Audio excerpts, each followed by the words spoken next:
I would like to start my speech off with a poem called Balloon. I know this balloon won't last, but I hold on to it anyway. I know this balloon is bad for me and that I can just let it go. I grip onto it, but my nails dig into my palms. I wrap it around my fingers, but they turn blue. I cling onto the string, but it cuts me. I know this balloon is bad for me, but I'm afraid of what I'll be left with if I let go. After reading this poem, I was quickly filled with the familiarity of the suffocating feelings that stem from the habitual act of codependency.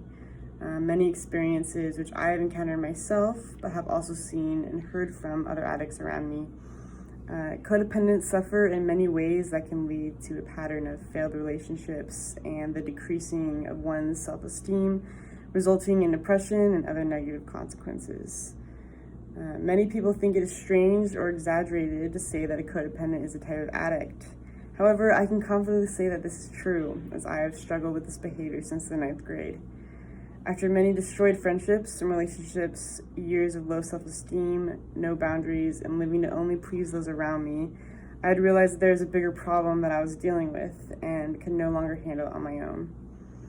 Throughout the past years of my life, I have seen therapists who specialize in codependency, I have read many articles and books about the behavior, and have even attended a few codependent anonymous meetings. My goal in writing about this topic is to inform anyone around me who may be suffering from this habit that you are not alone, and that there is a solution to break this destructive cycle. I've lived and seen the results to codependency and how it destroys self-worth, causes anxiety and depression, and can even lead to other substance addictions. This habit can seem suffocating and unbeatable. However, I'm here to tell you that anybody can absolutely rewire this unhealthy habit and form a life of self-respect, boundaries, and independence, which are all necessities that will resort to a healthy and lasting relationship. The overall purpose to this speech is to explain the basis of codependency, the signs and characteristics of the behavior, and the basics of self-care to overcome this addiction. Through hard work of detachment, removing the victim, learning love and acceptance for your most authentic self, communication, and much more, overcoming codependency is achievable. As for my conclusion, over the years, the definitions and assumptions about codependency have shifted and have become better defined and professionally researched. The main outcome is that codependency has been recognized as a relationship dynamic where a person is dependent on the needs of or control of another. For those who are codependent, there are plenty of ways to overcome this behavior, whether it is through books, articles, speeches, talks, or therapists. You can always find the support that will help push you through the fight of this emotional battle.